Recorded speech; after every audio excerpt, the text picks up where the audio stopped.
खुलुमबाय बयनिसिमबो नोंथांमोननि थाखाय माखासे खौरांफोर लानानै फैलायबाय आरो चेनेलाव गोदानब्ला अन्नानै चेनेलखौ साबस्क्राइब खालामना लादो बेल आइकनखौ एलाव होनानै ला जाहाथे नोंथांनाव सिगां नटिफिकेसन सहैग्रोयो। दानिया खोनासंलांदो। गिबि खौराङाव दङ सासे बर' सुबुङा गोमानानै दङ। न'दुवार हालामनि थागिबि नन्देस्वर हाज'वारि मुंनि सासे सुबुङा गोमानानै दङ।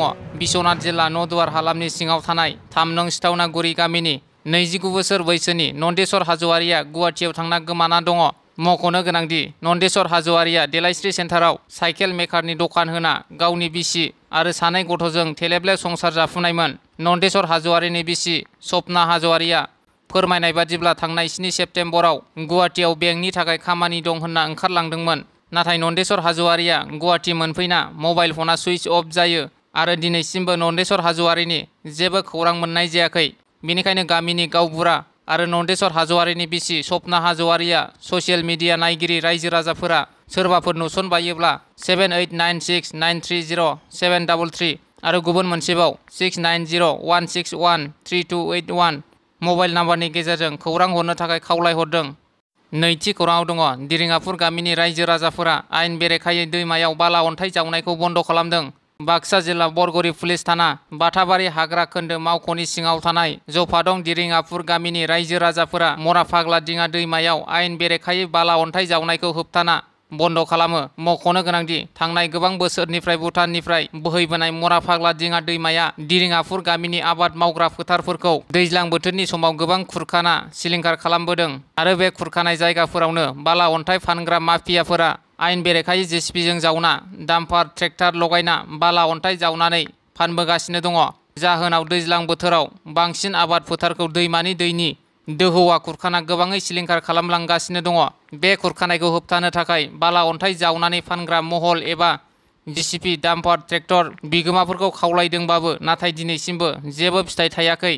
बेजों लोगोसे बिथांमोना बेबादि आयेन बेरेखायै बाला अन्थाइ जावनायखौ बन्द' खालामहोनो थाखाय बिटिसिनि आयेन आफादनि बुंथिगिरि खाथिराम बर', 42 नं बियाबनि एमएलए भुपेन बर', बाथाबारि हाग्रा खोन्दो मावख' बाक्सा जिल्ला बेंगिरिनो गोसोखां बिलाइ गथायदोंमोनब्लाबो दासिम होबथानायनि जेबो राहा लानायखौ नुनो मोननाय जायाखै होनना बुङो। जोबथायाव राहा गोथे जानानै दिरिङापुर गामिनि रायजो राजाफोरा गावसोरनो गावबा गावनि आबाद फोथार खुरखानायखौ होबथानो थाखाय आयेन बेरेखायै बाला अन्थाइ जावनायखौ होबथानो दैमायाव सिमा खाना होनो लैहोर लैहोर सिगांबोयो। लोगोसे बिथांमोना बिटिआरनि गाहाय खुंगिरि प्रमद बर'खौ थाबैनो आयेन बेरेखायै बाला अन्थाइ जावनायखौ होबथानायनि सायाव राहा लानोबो खावलायहरो। थामथि खौराङाव दङ मोनसे दुखुनांथाव खौरां। राजधानी एक्सप्रेस ट्रेनाव सोमोनांथावै सासे आइटिबिपि जवाना रुंसारि जायो। आइटिबिपि जवान हाबिलदार नार्जारिया सुथि लानानै फैनाय उनाव ट्रेनजों गावनि डिउटियाव थांफिनबाय थानाय समावनो सोमोनांथावै राजधानी एक्सप्रेस ट्रेनाव रुंसारि जाना थायो। मिथिनो मोननाय बादिब्ला सालमारा महकुमानि खगरपुर दुलाउरा गामिनि आइटिबिपि हाबिलदार नार्जारिया सुथि जोबनायनि उनाव न'निफ्राय गावनि डिउटियाव राजधानी एक्सप्रेसजों थांबाय थानाय समावनो गावनि जिरायग्रायाव उन्दुनानै थानाय समावनो रुंसारि जाना थायो। रुंसारि जाना थानाय जवानखौ मैया फुङाव आलिगड़ स्टेशनाव ट्रेनाव थानाय दावबायारिफोरा थैनाय थासारियाव नुनो मोनो आरो बिथांनि न'खराव खौरां हरो। ब्रैथि खौराङाव दङ मोनसे गोजोनथाव खौरां। उदालगुरियाव बेखेवदों बेसेन नाङै साख्रिनि आनजाद फोरोंथाय मावबादा। बिटिआरनि लेङाइ गाहाय मावफुं सोद्रोमा गबिन्द चन्द्र बसुमतारीनि मोनसे बाखनायथाव आरो लाइमोन जिउनि जौगाथाय हाबाफारि लाना मैया उदालगुरि मिउनिसिपाल बर्ड कनफारेन्स हलाव साख्रि थिसनथाय आनजाद होनो बेसेन नाङै फोरोंथाय मावबादा बेखेवदों। बिटिआरनि लेङाइ गाहाय मावफुं सोद्रोमा गबिन्द चन्द्र बसुमतारीया उदालगुरि जिल्लानि गासै सा 200 सोलोंसाफोरा मुं थिसनना सोलोंथाय लाफैदों। फोरोंथाय बादायाव सोलोंसाफोरा हाबाफारियाव बाहागो लाना बिटिआरनि लेङाइ गाहाय मावफुं सोद्रोमा गबिन्द चन्द्र बसुमतारी बिथांखौ बाख्नायदों आरो गोजोननाय फोरमायदों। बाथि खौराङाव दङ आसामनि सोलोंथाइ मन्थ्रि डक्टर रनज पेगुनि आंगो जिल्लायाव गंसे सरकारि फरायसालियाव फोरोंगिरि गैया। धेमाजि जिल्लानि सिमेन्ट साफारि हालामनि सिङाव थानाय मानिकपुर बर' गुदि फरायसालियाव सासेबो फोरोंगिरि गैयिनि खौराङा सोराङाव फैदों। मिथिनो मोननाय बादिब्ला मानिकपुर बर' गुदि फरायसालियाव थांनाय 1 दाननि सिगांनिफ्रायनो सासेबो फोरोंगिरि गैया, जायखौ लानानै दा फरायसा आरो दिथागिरिफोरा जोबोद जिंगायाव गोग्लैदों। मानिकपुर बर' गुदि फरायसालिनि लोगो फोरोंगिरि प्रमिला ब्रह्मआ आजिरा मोनखांनायनि उनाव गाहाय फोरोंगिरि जारिमिन मोसाहारियाबो गुबुन फरायसालियाव ट्रेन्सफार लानानै थांनायनि थाखाय बे फरायसालिया फोरोंगिरिनि आंखालजों भुगिनो गोनां जादों। नाथाय दुखुनांथाव बाथ्रा दि फरायसालियाव फोरोंगिरि गैयै थासारिखौ नुनायनि उनावबो सरकारनि फारसेनिफ्राय दिनैसिम जेबो राहा खालामनानै होआखै। मानिकपुर बर' गुदि फरायसालियाव सासेबो फोरोंगिरि गैयैनि जाहोनाव फरायसाफोरनि इयुनखौ साननानै दासान्दि फरायसाफोरनि बिमा-बिफा, दिथागिरि आरो ओनसोलनि माहारियारि आफादनि दैदेनगिरि बिथांमोना जोबोद गोनो गोथोआव गोग्लैदों आरो थाबैनो बे फरायसालियाव गोदान फोरोंगिरि थिसनथाइ होनो थाखाय सरकारखौ खावलायदों।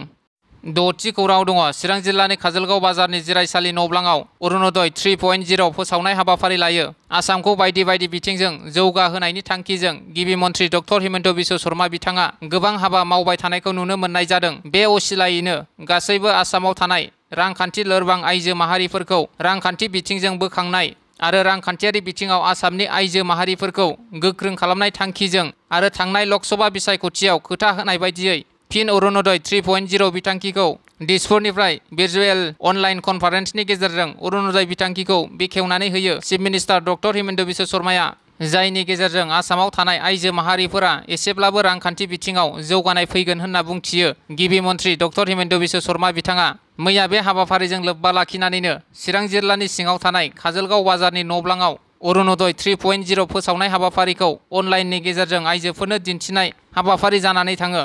बे हाबाफारियाव एमपि जयन्त बसुमतारी, इएम रनजित बसुमतारी, चिरां जिल्ला बेंगिरि पि बिजया भास्कर रेड्डी, एमसिएलए अमर बसुमतारी बिथांमोना बाहागो लायो।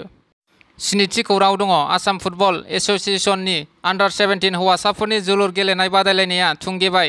एभारेस्ट क्लाबनि बानजायनायाव खामारदैसा मिनि रुरेल स्टेडियामाव खुंफुंजानाय आसाम फुटबल एसोसिएशननि आन्डार 17 हौवासाफोरनि जोलुर गेलेनाय बादायलायनाया गाजा गोमजायै जोबनानै थांबाय।